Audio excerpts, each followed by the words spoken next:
Saya bilang karena Kak Jafar ini kan selama 7 bulan itu berada di Jakarta, setelah April beliau mundur.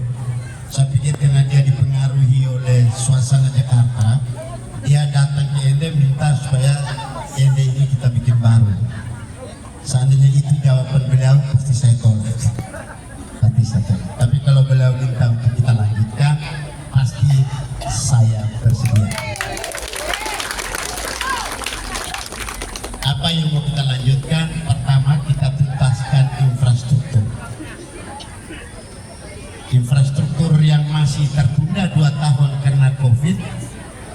5 tahun ini kalau dipercayakan, kami harus tahun pertama harus punya standar terukur, berapa ruas jalan yang harus kita selesaikan, berapa jembatan harus kita selesaikan, berapa rumah yang tidak layak huni harus kita selesaikan, ya.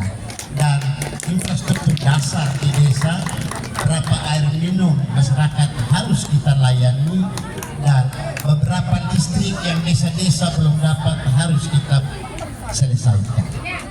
Ini kebutuhan dasar.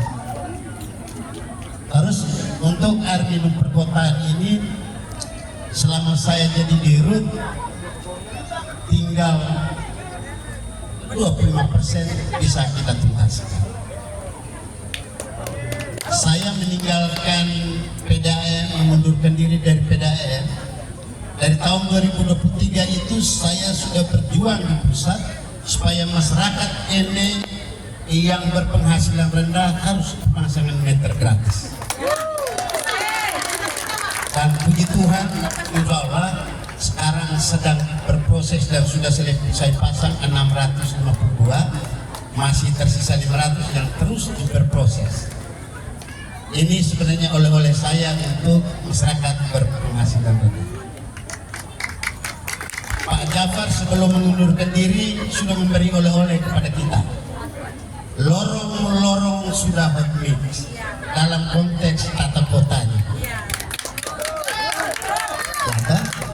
Jalan-jalan yang menuju sentral produksi, jalan-jalan menuju destinasi pariwisata sudah diselesaikan oleh Pak Jafar.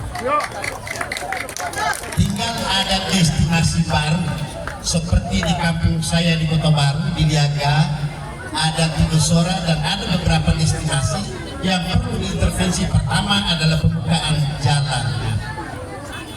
Kita mau ajak orang bule pergi ke Liaga, tapi kalau jalan tidak ada, orang bule pulang. Infrastruktur yang berikut adalah infrastruktur laut. Infrastruktur yang berikut adalah infrastruktur darat. Dan infrastruktur berikut adalah infrastruktur udara. Kita harus punya bandara yang lebih lebar lagi. Yakin kalau kami dipercayakan 5 tahun, kami akan selesaikan supaya bandara itu dilebarkan dan pesawat Boeing harus bisa landing di sini. Apa maksudnya? Kalau transportasi darat, laut, dan udara diselesaikan, kita mau jual apa saja tentang Ende, pasti orang datang. Pasti orang datang. Tanpa infrastruktur yang bagus, orang tidak akan datang kunjungi Ende. Walaupun kita jual berbusa-busa tentang Kelimutu, kita jual berbusa-busa tentang 1 Juni menjadi kota rahimnya Pancasila, tetapi infrastruktur dasar, air minumnya tidak sehat, bandara kita tidak bagus, pelabuhan kita tidak bagus, jalan transportasi darat tidak bagus, yakin orang tidak akan kunjung ke sini.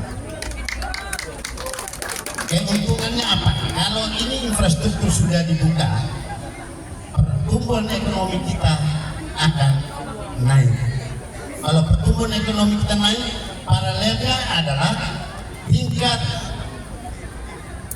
kemiskinan akan turun.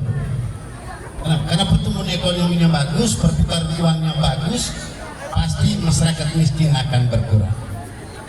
Hanya dengan ilmu itu, tidak ada ilmu lain. Ini hari ini harus kita jual adalah pariwisata.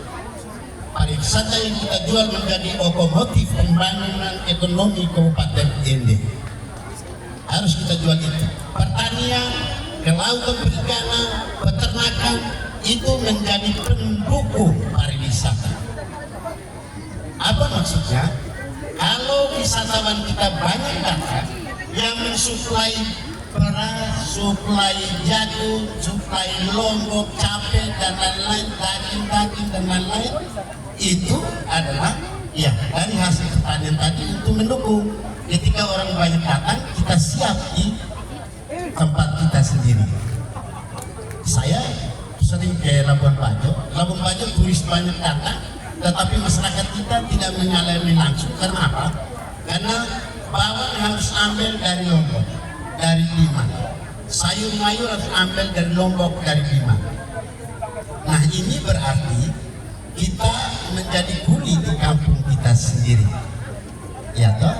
Nah, ini ke depan 5 tahun kalau Bapak Mama percaya kepada jasa untuk mengelola Kabupaten Ende, kami jamin pembangunan kita akan loncatan lebih cepat dan lebih jauh.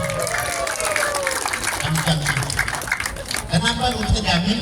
1 Juni Mutu dan destinasi lain akan kita jual setelah infrastruktur pariwisata, infrastruktur pendukung lainnya harus tuntas. Harus terukur lah, harus terukur. Tidak bisa seluruh masalah yang ada di Kabupaten Ende hanya 5 tahun kita selesaikan. Itu kecuali malaikat yang pimpin. Kalau ada orang yang omong itu malah setangkap, tidak boleh. Kita harus terukur, apa sesuai dengan kemampuan kita, itu yang kita buat. Baik, teman-teman sekalian, selanjutnya kalau bicara tentang pendidikan, kesehatan, ini mandatori, sudah perintah